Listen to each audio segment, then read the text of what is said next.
Faith can feel like hearts and butterflies until someone lights a match and burns it all to the ground. Welcome to the Burning Butterflies podcast. The sad thing is that there's abuse of every kind within the church. But the spiritual abuse is the stuff that just What's a place there shouldn't be abuse? Like, there just shouldn't be abuse in a place that claims Jesus. Well, it ruins your soul. If you're new here, we suggest listening to our prologue episode first. This is the story of two women's journey through spiritual abuse and escaping from toxic church culture while finding hope in Christ. Sometimes it's just the facts, and if you get offended by it, that's a you issue. And if we can't be mature enough to have these conversations, even if some of the topics are difficult, then shame on us.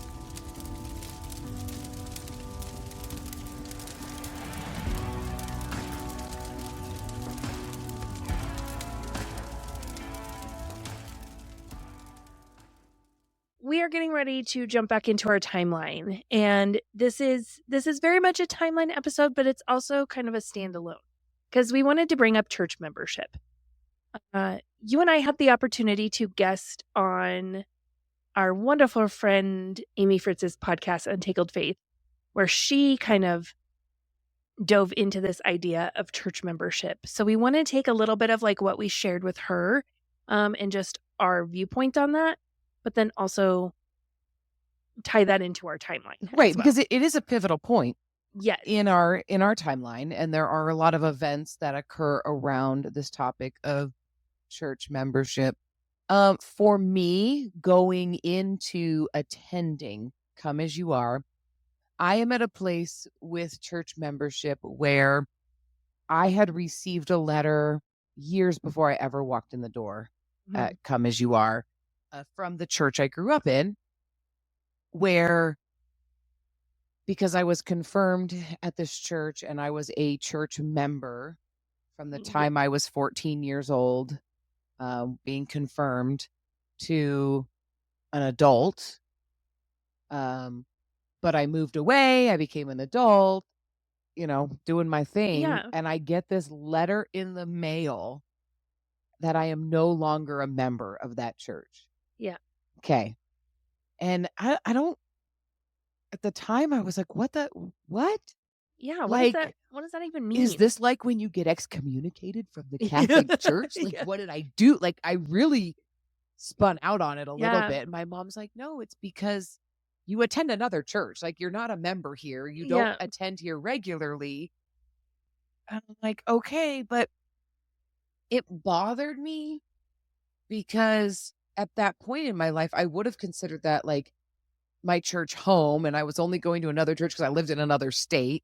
Yeah. And when I come back and I visit my mom, like when you fill out the card, the information card in the back of the pew, I would still be like, I'm a church member. I'm going to go to communion. Yeah. Like there's a lot of things wrapped up in that. I could no longer take communion with my family when we were all together and went to church with my mom because I'm no longer a church member. And this is the time. It's not like now, like there's people I know that have moved away, but still view like Come As You Are as their home church.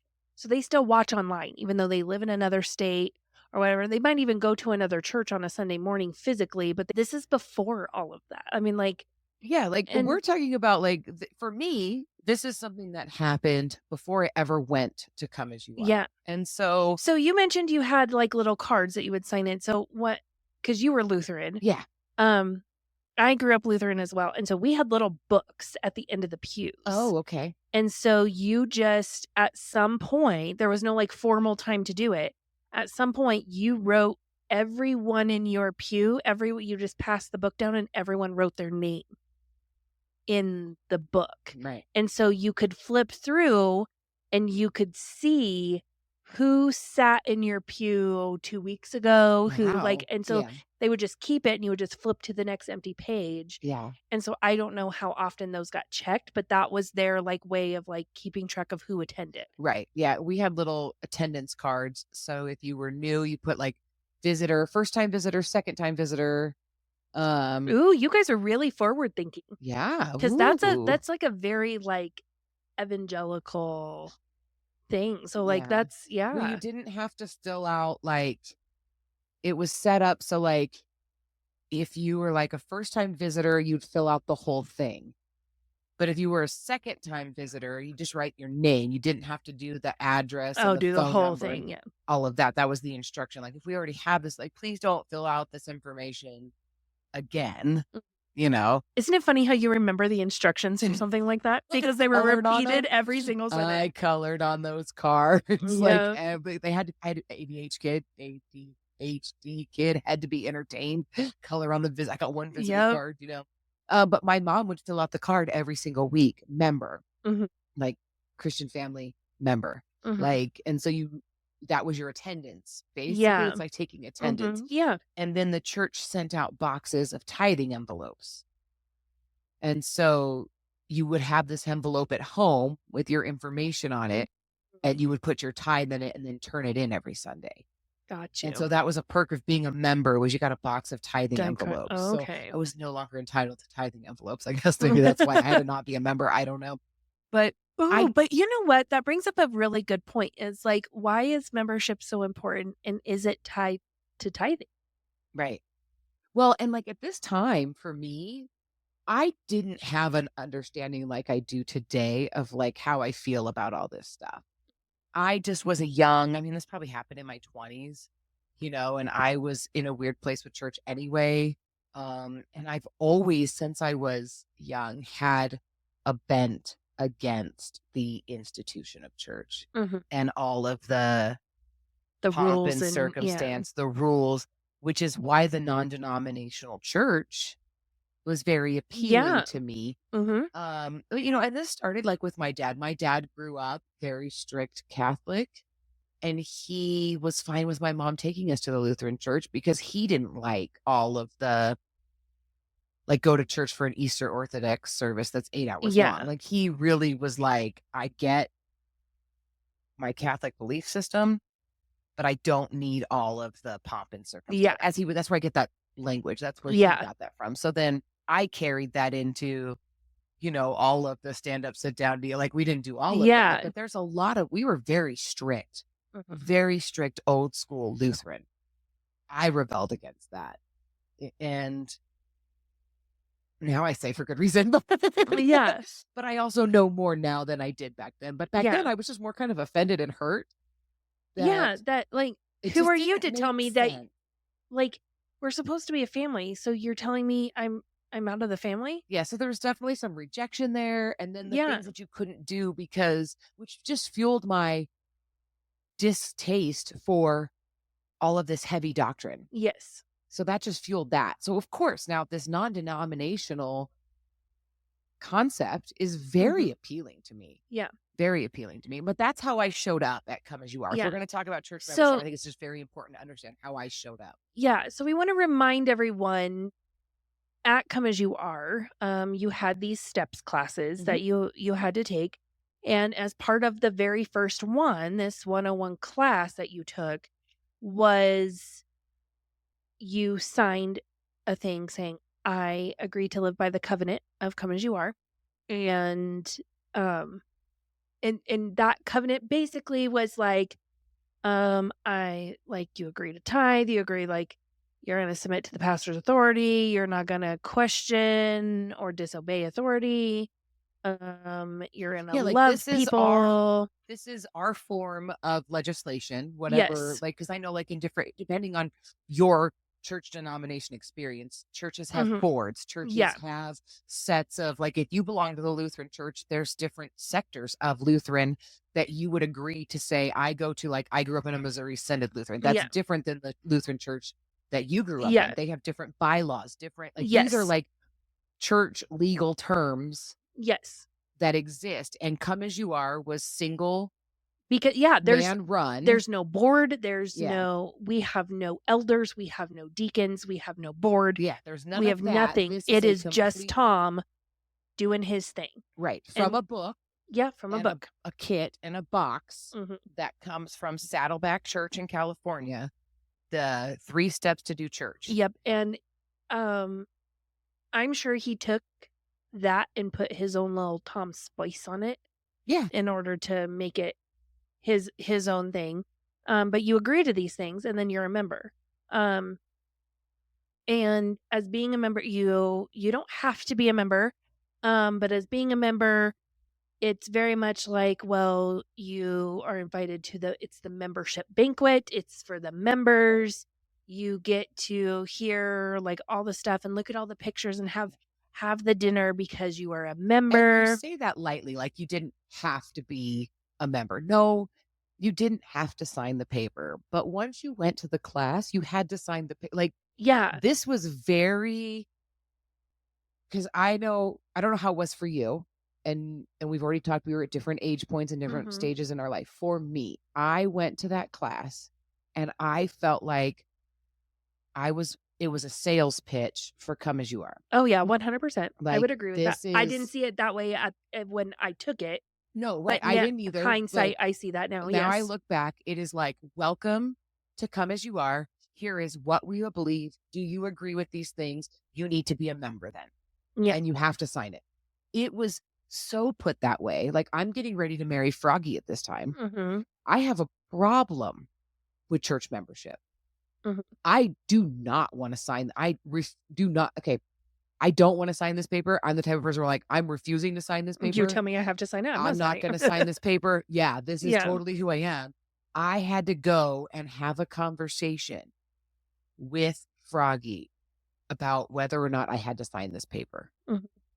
Like, do I have to sign this paper? Well, I mean, why wouldn't you sign the paper? Do you not want to sign the paper? No, I don't. Why don't you want to sign the paper? And I told him why I don't want to sign the paper. And I was told I had to sign the paper. Mhm. Especially if you're going to marry Froggy, you know, you have to sign that. Like, why would you not want, like, you have to. Yeah. So I reluctantly signed the church membership paper. Mm-hmm. I did so with all the enthusiasm and gusto I had in myself because I was here. Yes. And I think that's how most people are. Yeah. Like, because you really do feel when you get to Come As You Are, like, this is the end all be all. You've made it. This is the place God has brought you to. You're finally in a place. And I've learned over the years that I'm not the only person who felt that way. Yeah. No, that was the rhetoric. Yeah. That was the rhetoric. So you have this class that you're expected to sign this. By signing it, you get to come to the membership banquet, but then also, like, if you remember back when we brought in Pastor Oliable as a pastor and we licensed him, we voted. And only the members were able to vote. Right. Well, and yeah, in a lot of places, I mean, I went to EV Free Church right before Come As You Are, and they are free from, okay, so like, I guess understanding like how these church boards work. Like, if you're like a Baptist, you follow under whatever the main, like, there's the big Baptist banner. Yeah. And then if you have like Free Baptist, you have whatever Baptist, you have Next so Day like, Baptist, whatever, right? But like in the Catholic Church, that's St. John the Baptist. That's the sect of saint that they follow. Yes. And so then you can have different, like, you have Franciscan Catholics and you have Benedictine. Yes. So they follow different teachings. And so you're basically pronouncing that you follow the teaching and the wording. Yes. And the legal document of what these people, this group, believes. And so I'd gone to like an EV Free Church, which they were an evangelical church, but they were free. So they only in their chain of command went up so high. And because they only went up so high in their chain of command, they could say they were free from like the upper governing body. I'm trying to get the right language in here. That like churches follow whatever your denomination is, you're going to follow that denomination as far up in the chain of command. So whether you follow the Nicene Creed or the Apostles' Creed, or do you believe in church on Saturday, church on Sunday? Do you believe in baptism for children, baptism for adults? Like, all of these things that you believe as a Christian are from a governing body. Yeah. The non-denominational church broke completely free from denomination. Yes. What it has turned into is something entirely different. But the Yeah. idea is that I, Joe Smith, Yeah. can start my own church and I can make up my governing principles, Yeah. and they don't have to be attached to a bigger governing body. Body. Yeah. Tom started a non-denominational church. He took his governing ideas from the Baptist church that he was gone from, what he liked and didn't like about the Baptist church, and also from Saddleback, which, by the way, is Southern Baptist. And so he melded that all together, sprinkled his Tom dust on it, and said, this is what Come As You Are Church is. The governing board for Come As You Are was Tom. And it didn't go anywhere. Yeah. Now, when I grew up in a Lutheran church and we were Missouri Synod, my individual Missouri Synod church was attached to the bigger denomination of Missouri Synod Lutheran. Yeah. And so they followed the governing body.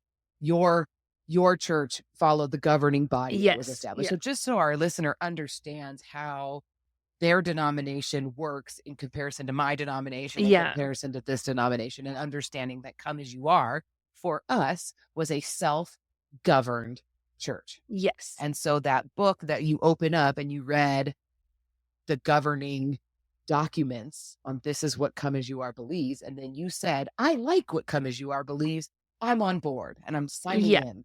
Yeah. So you have this, right? Sometime around the time that we built the building, there was a couple and they were attending Come As You Are on Sundays. They were serving. We did a thing, I forget what they called it, but it was basically kind of like a mini VBS that they did every week. And they did it at the high school on the stage. And so like you would come and it would like they would have a lesson on stage and then you would like play a game and there'd be a craft and stuff. And it was meant like kids bring their, like, the way they presented it to people was everyone like, oh, most people, adults bring their kids to church and make their kids come to church. This is for kids and they get to bring their parents to it, is kind of how they presented it.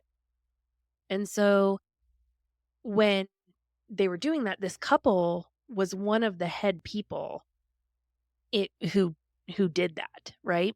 And so they were serving at Come As You Are, they were attending at Come As You Are, but then they started attending Bible studies at a church at the town down the road. And they would like, if they had an event, they would serve at that event at that other church, right? Tom did not like this whatsoever. And so this is where this couple says Tom sat them down and basically kicked them out of the church and said, you can't have two churches. Tom presented it as he was very loving and gentle with them and sat them down and explained to them how you can only have one church. Yeah, you have to be committed to a community. Yeah. And it's a family, it's a body. And like he would always say, like, well, grandma doesn't decide this Easter she's a grandma of my family, and next Easter she's not a grandma of our family, she's a grandma of another family. Like grandma is grandma, she's part of our family. And so this is, you pick one. And I lovingly explained that to them, and they felt like God was calling them to this other church. So I let them, go, and I encourage them and I support them in their decision to go. They very much were like, no, he kicked us out of the church. Right. When you talk to them. And in the time, I fully believed, like, no, Tom would never kick someone out of the church. Oh no, 100% Tom did. Because it's happened. Well, that's times. Just one story of many stories that we could tell. Yeah. And so this happens, right? So now you have, not only are you signing this church membership, you are definitely 100% like, this is your church. This is your only church. And Tom starts preaching this is your family and you never leave your family. Like, you are here, you belong to us. We claim you, you claim us.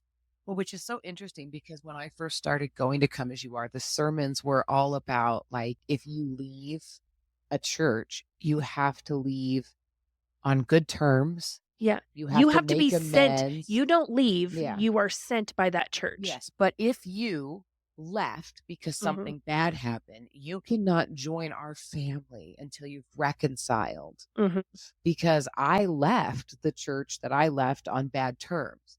And I had to go and reconcile and be able to tell my story at Come As You Are and say, I have reconciled Yes. with every single person that I used to go to church with. And they are okay that I don't go there anymore. And it's okay that I'm now a part of this family. Yeah. And like, it was in every sermon. Oh, yeah. For the first few months that I went Mhm. to Come As You Are. It was a And big deal. a lot of that was because there was a lot of people who had stopped going to church over the years at whatever church they were going to in town. And Come As You Are just opened their brand new building. And so they thought, hey, we'll come try this out. Yeah. Yeah, and it was a big deal. I mean, it was a big deal, and church membership was a big deal, and making sure that you were clear and understanding of you belonged here, Mhm. and that very us and them, like, you couldn't it's us versus them. Mhm. Like, I didn't see it at the time, but now looking back, like, you start to see the whole narrative, all sides of it. Yeah. Like, if he was gonna kick people out, then and he had to have a very good reason to do Yeah. that, he had to justify it on the other end. Yep. And you can see the full picture looking back at it and being like, wow, like, it really was you being conditioned of being a part of Come As You Are to a level of unhealthy. Also, at this time, we have a family that starts coming, and it's just the siblings that are coming. They come from a very fundamental, they were home churching background, and so the kids started coming. And when I say kids, A couple of the kids started. yeah, when I say kids, I'm not saying These are like young adults. yeah, young like adults. I think the youngest one Was in high school. like upper high school. But I mean, we're talking like 20s, Right. you know, And it all had something to do with like worship leading. Mhm. I think the church at the time was hiring a worship leader. I think that's how they ended up coming, if I remember the timing correctly. And yeah, so this is huge because this is the first time at Come As You Are that we are going to hire someone out for a ministry position. We've built the building. In our building episode, I did say I wasn't sure if the contractor got paid. He did. I have verified that now. So that was the first time the church had ever paid someone outside of Tom to do a ministry position. We don't pay people to do ministry. He would constantly remind you of that. We've had a few fumbles with hiring pastors. We didn't touch on that in our timeline just because they were such tiny blips on the radar. Down the road, we are going to do an entire episode on all of the different pastoral positions pastors, been the leaders that have come and gone, and the reasons they have come and gone. So we've attempted to hire outside people. It hasn't gone well. So now Tom has this like deep-seated, we don't hire people to do ministry. We don't hire outside people. You have to come from us. Right. And so we got to a point with worship where we needed a worship leader. And if I remember correctly, like they posted an ad for a worship leader. And that was because Tom and Charlotte's daughter, beautiful voice. When we were at the high school, we actually had a fairly decent worship team. They made a CD. Yeah. They did a good job. And those people, by the time we're to this point in the timeline, all of those people have left the church. Right. They've moved away. Some of them fell away from the Lord, or however Tom viewed it. It's true anymore because the story that we know about people from being inside of the church, I'm gonna guarantee you is probably wrong. Yeah. But at this point, I am serving on the worship team in Yes. sound because I've done sound since I was 15 years old. And The Tom is last very ingrained in the worship team. Yes. Yeah. And the last church that I went to, I did sound. And when I came to Come As You Are, I jumped into being on the sound team. And yes, Tom is on the worship team. And there's a few other people. And there's worship happening. Yes. But it is not in any way, shape, or form to the level that Tom wants it to be at. Yes. Because Tom had people who had immense talent. Right. And then when they left, he had talented people, but he didn't have a full team of talented people. Right. He had a couple talented people, and then he had people who just had a heart to worship. Right. And maybe needed a little bit of guidance and a little help. And so Tom really struggled with that. Well, you get what you pay for. Yeah. These are volunteers. It's all free volunteers. Exactly. So it is decided that we do need to have someone come in. And the mental gymnastics that Tom has to do in order to, even when we get to the point where I'm hired on at the church, I am not being paid to do my ministry. I'm being paid to do this job. So when we're saying we're hiring someone to do worship, spiritual leading gift them, is this, but when you do it as a job, it's not a ministry. Yes. And mental gymnastics. You have to do all of the stuff behind the scenes that goes into being a worship leader. So you have to, make sure we're on point with all of our copyright stuff and, scheduling rehearsals and making sure everyone has what they need and scheduling who's going to be on stage that Sunday and all of that stuff. Tom didn't want to do all of that. And so he needed someone to do the admin side of it. And that's ultimately what he was hiring for. And he was doing all of that, and it was a mess. Like, there's a lot that goes, and you're dealing with artsy people. And so you're dealing with a lot of emotional people. And everybody has a different idea, and you've got to pick the songs, and then you have to sit down and make sure all of the songs like feed into each other. And you really need somebody who not only has a vision and an idea for that and can take care of the administration side, but they also have the musical ability to know that you can switch from one song to another and it's not a total train wreck. And you can also bring it down to the level of your musicians and what they can handle. There's a lot that goes into all that. And so this family that starts coming, we are calling them collectively Destiny's Child. Yes. They're very musically talented. They end up going on and just amazing. Yeah. And starting a music career, putting out albums, that kind of stuff. Like they're very, very talented family.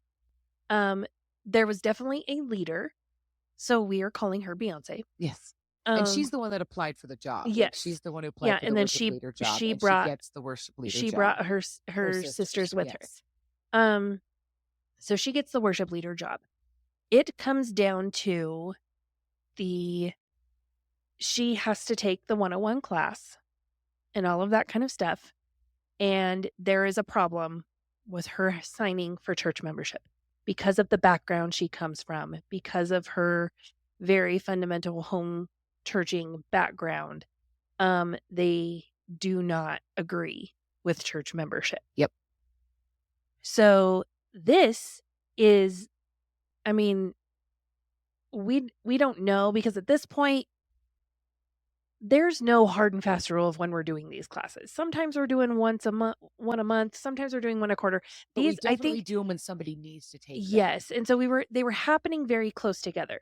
So, within a year of you taking yours and you taking your stand. Oh yeah, we're like so within a year. Like, it's not even a year. It might even be like the very next class. Like, seriously. No, I honestly think that's what it is. Yeah. Like, and this is how insane this is. Go for it. Yes. So you take your stand and you're like, I don't think I should sign this. I don't understand. Blah, blah, blah. Yeah. Just sign it. The only person I took a stand with was Froggy. But still, like, I stood in our home. I stood in wherever we were at. I don't even know where we were at. And I was like, this is why I don't believe. Like, I was very big and protester with him, but not in public. Like, we have to let's be honest. You cannot tell me Froggy didn't tell his mommy what you said. Who knows? But anyway, like, oh no, it was, we know. We know. Froggy told his mom. I threw my big protester in private. I'm a protester. Yes. But signed the paper in public. Because that has to be something that he, like, I got her to sign it. Look, I did a good job. Right. Like, possible. yeah. So you take your stand.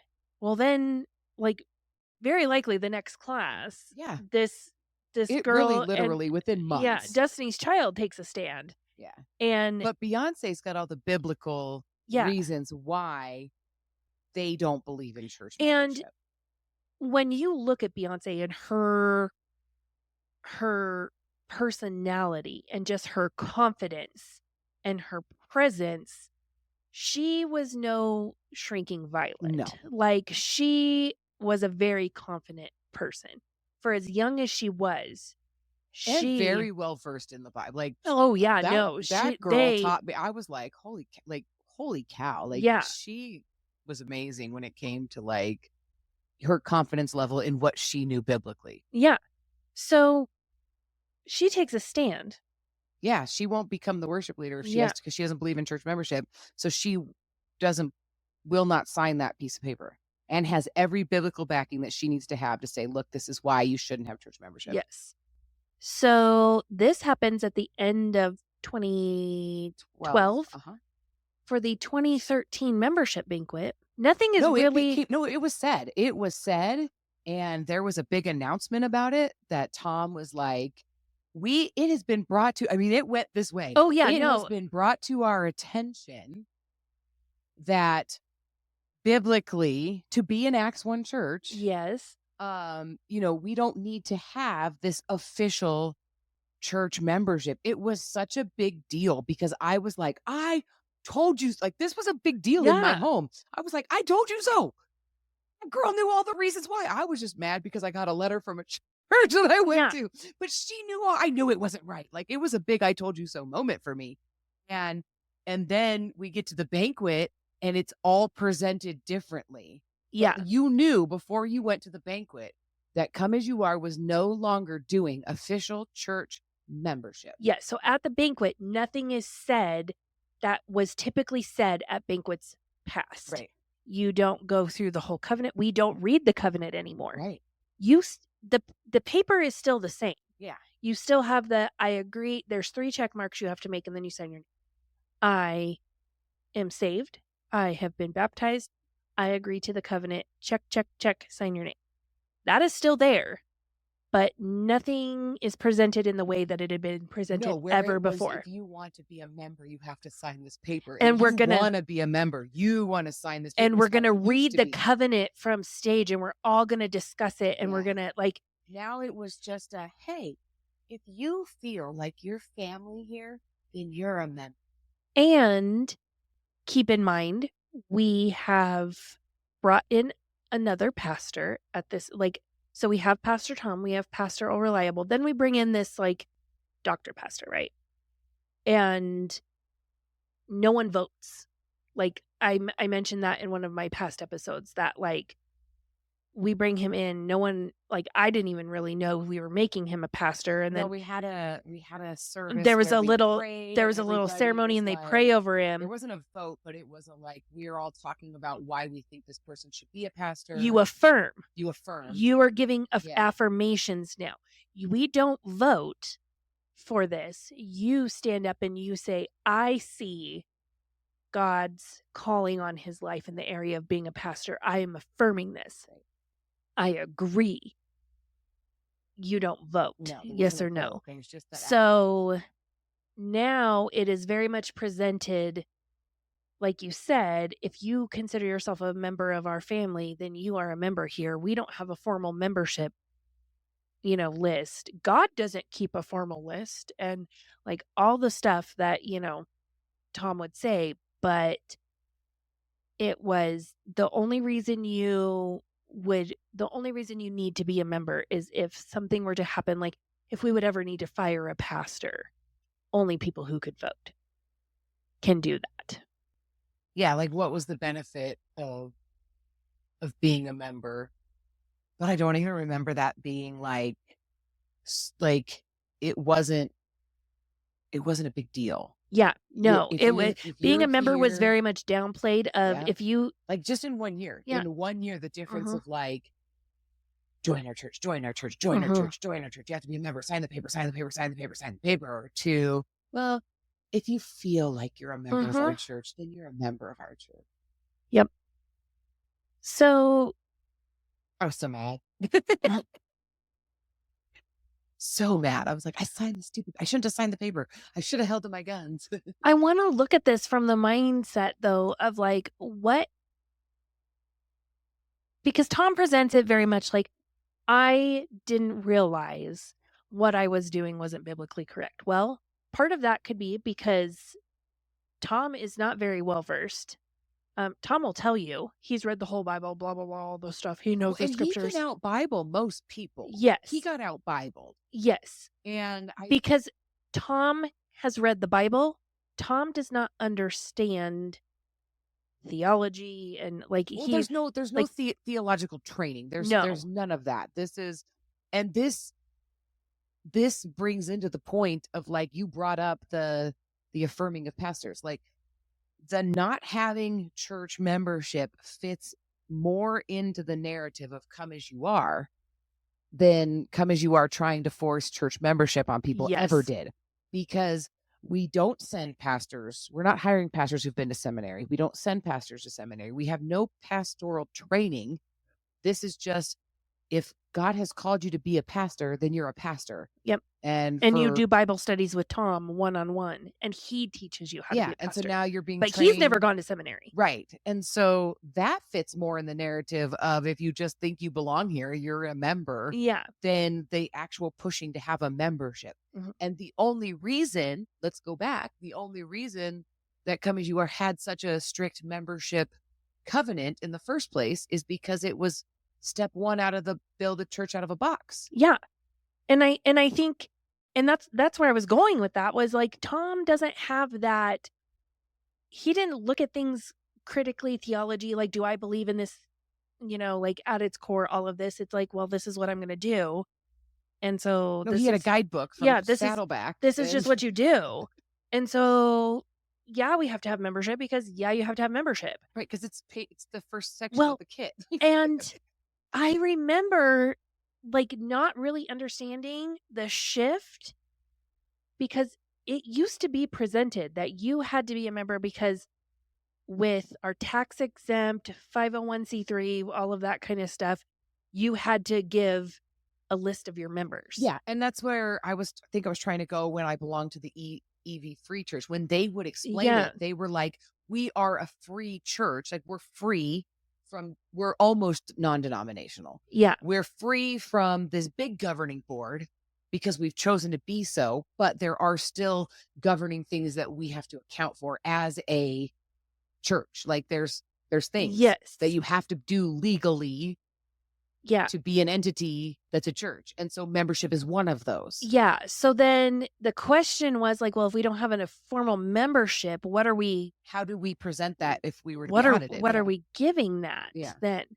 So then it was the like, well, we just give them the list of people because like, if you're a member here, you're going to tithe here. Mm-hmm. So we're just going to give them the tithe list.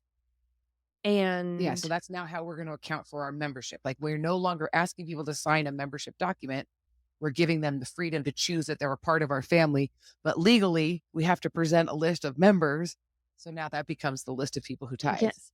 And none of that is being talked about from stage. None of that is being presented. This is being the business side. Yeah, because when it comes down to things and like later on when we have to sign up for software and things like that, it like when you're looking at things that asks you what is the size of your church, Tom would always boast, we have 500 people, we have 600 people every single Sunday.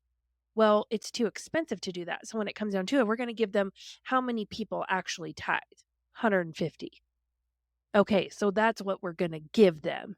Is we're giving them the number. Right. You have 500 people on the list of people who have ever attended your who have church ever walked in the door. Name, exactly. Who wrote their name down on a card. 150 people tithing. Yeah. Yes. And this kind of stuff. I mean, this is like so important to establishing a foundation of the behind the scenes. Behind the scenes, this is how this church operated. Yeah. And I know this isn't the only church that operates this way. And something that I've learned over the years in attending church is that there's definitely how church looks when you go to a church and how church looks when you work at a church or you see the behind the scenes. Yeah. And it's very similar to, I think the best way that I can put that is I worked at a restaurant one time, and the gentleman I started working for, he had never owned a restaurant. He liked going to restaurants. And this restaurant became available for sale. And so he was like, I'm going to buy it. And I will never forget the conversations that we had where he would come back into the kitchen and not understand why the kitchen was chaotic and some vulgar terms that he used to describe it. And he couldn't understand that. And I said, sir, like,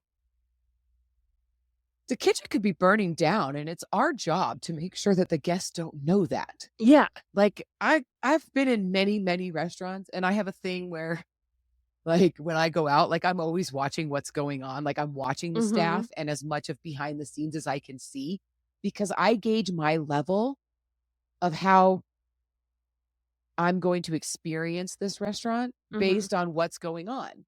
I can tell you, sitting at a table, if my server is not refilling my drinks, I can watch what's going on in that restaurant and be like, oh, yeah, no, they're getting their butts handed to them. I'm not mad.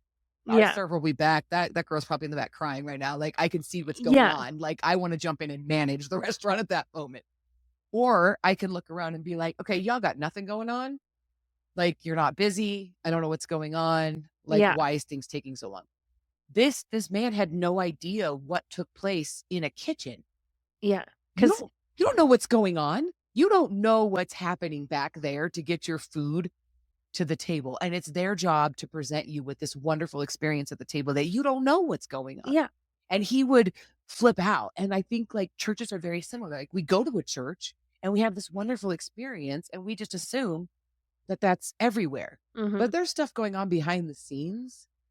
And I've heard from a lot of people. I was the girl crying in the back. She's like, that was me. I'm in that story. But also, it's not just you and me. I've talked to a lot of people who will never be a part of church leadership again. Oh, no, never again. Because ever. Once you go behind the curtain and you see the Wizard of Oz style stuff that's going on behind the curtain, and you realize that the land of Oz is not exactly what it's being portrayed as, they will never join church leadership again. And that's not people just from Come As You Are. No. But people I've had toxic church conversations with over the last few years. And they're just like, never again. I will never, ever, ever step behind the curtain. I will enjoy church for what it is. I will go, but I will never, ever cross that line. Yeah. So to end, I want to ask you a question. Okay. If you could go back to when you took that class, knowing what you know now, would you have said something to Tom instead of just Froggy? Yes. Because I know who I am now and I know how I act now. And I'm fully ready to take on, like, no, that's not okay. Yeah. And there's things that, I mean, I know who I am now. Definitely. It would have been totally different. Yeah. The whole thing would have been different. And I would have planted my stake on that and I wouldn't have signed it. I would have been like, well, we're just going to agree to disagree and I'm not going to sign it. And if you don't want me here because I won't sign your paper, then I guess I won't be here. Yeah. And I would have held to my guns on that. Something that I've learned is that there's a lot of things that even if I didn't have the understanding, like I didn't have the understanding then to say, this is why I think it's wrong. I just had a personal experience. Now I know enough about toxic church culture and things that are okay and not okay. And I probably at this point will never sign a member. I will never be a member of a church. That ever again in that regard. So I know that if I went to that church today and they were like, you have to sign this paper, I'd be like, no. Yeah. So I think because when we guested on Amy's podcast, the overall question was, is being a church member right or wrong. And for those of us who have walked through this messiness and this toxicity in these instances, the idea of signing a paper in order to belong somewhere is a big ick factor. And so the question was, is it biblical? Is it not biblical? Like, Right. and I think when it comes down to it, for me, I'll let you share your perspective, but for me, I guess I've come to an understanding that what we think is biblical and what we think is unbiblical is so, like, we touched on it in our last episode on church history. We really go deep into it over on Patreon in our church history, just the dogma that has come out of our belief of what is quote unquote biblical and why do we believe what we believe. And I think that was Tom's realization to that, just a little bit. But because of his narcissism, I don't think he fully let himself go down that path. He opened the door. He was like, I think he probably had to weigh the options of like, I really need this chick to be my worship leader. Like, I need Beyonce. So, like, am I willing to like suck it up and go with it? Or am I going to be willing to let her walk away? So for me, I look at this now as biblical, unbiblical. Like, I couldn't tell you because quite honestly, I don't think we really have a firm grasp on what is biblical and unbiblical, because there's so many things that you could, either side could take a stance and have, you know, verses to throw at you to prove their point.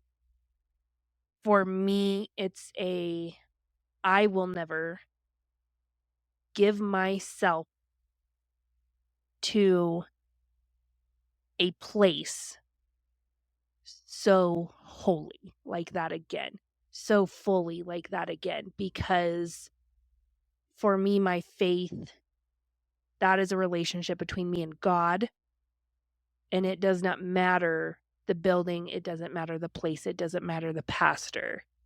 My relationship is with God, and I will never sign a piece of paper that makes me feel like I have to pledge allegiance to a place or a person. Right. So, you know, for me, this whole church thing has been a very, very big issue. I think for me, it comes down to the definition. Mm-hmm. As far as like a business entity, organization, church is no different than a social club to me.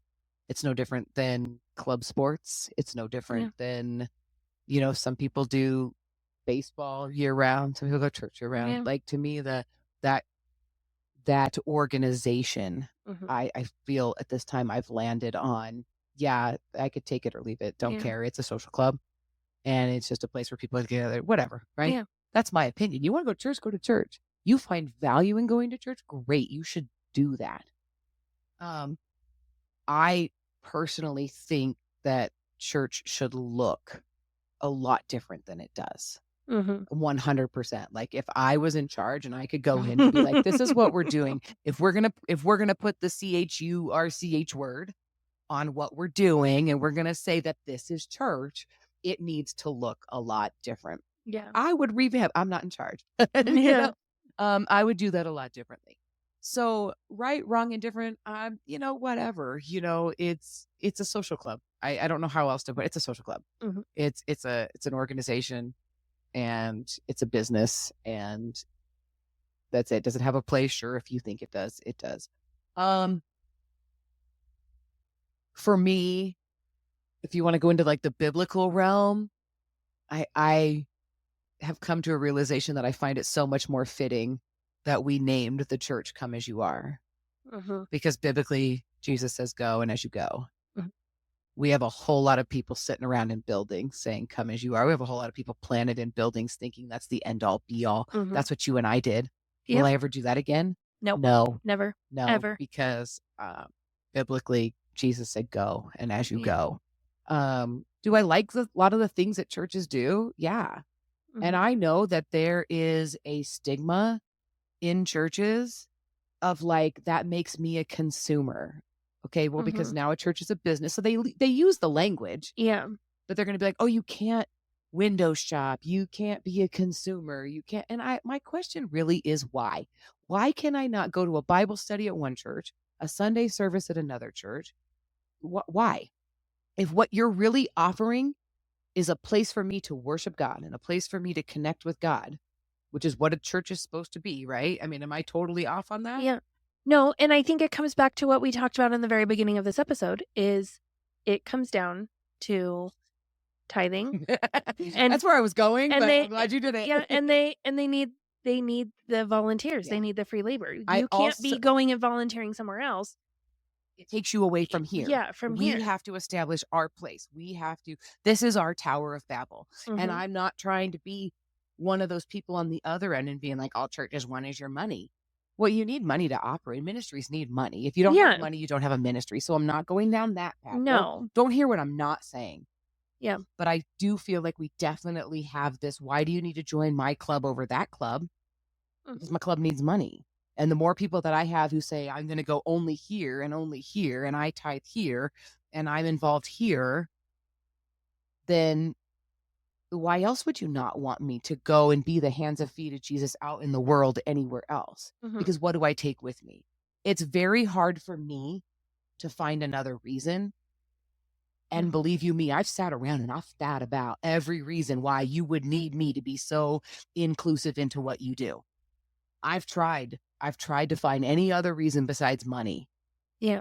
That you would not want me to be a consumer, because that really. And when you're looking at, because Tom definitely took a stance of like, we don't want your money. Tom hated it when churches would want his money, when he was quote unquote living his American dream lifestyle that's coming from him, and then he finds Jesus and all the stuff, right?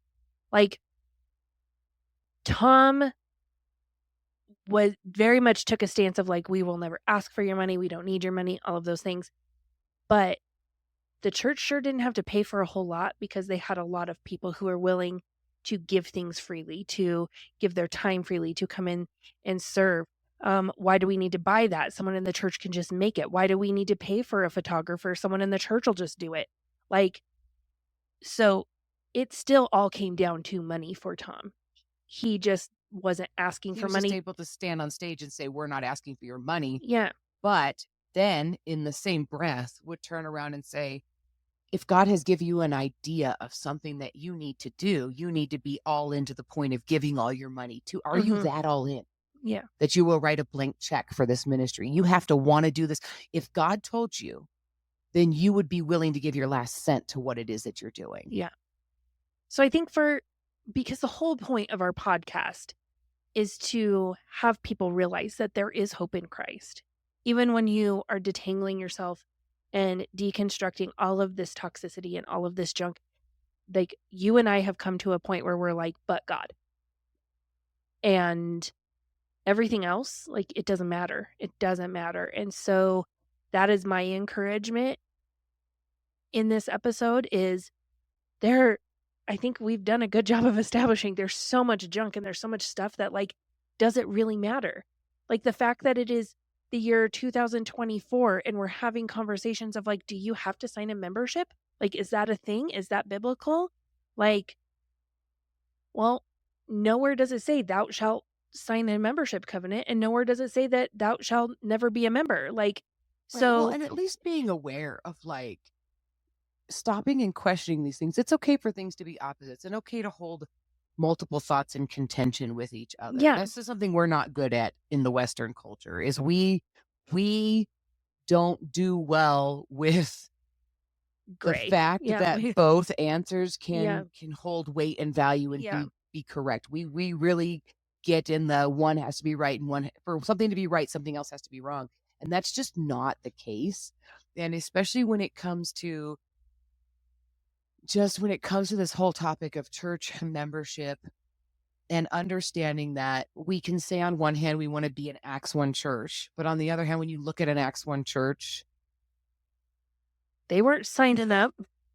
They weren't signing. Like, honestly, like you and I had this conversation, a whole nother podcast, but like when you look at the Acts 1 church, it's socialism, like they were coming together, they were sharing. We have churches in America where I feel like financially, the health of a church to me at this point, if your pastor is making the same amount of money as the median income of the church goers, I feel like that's closer to health than a pastor who makes 6, 7, 8 times more than the median income.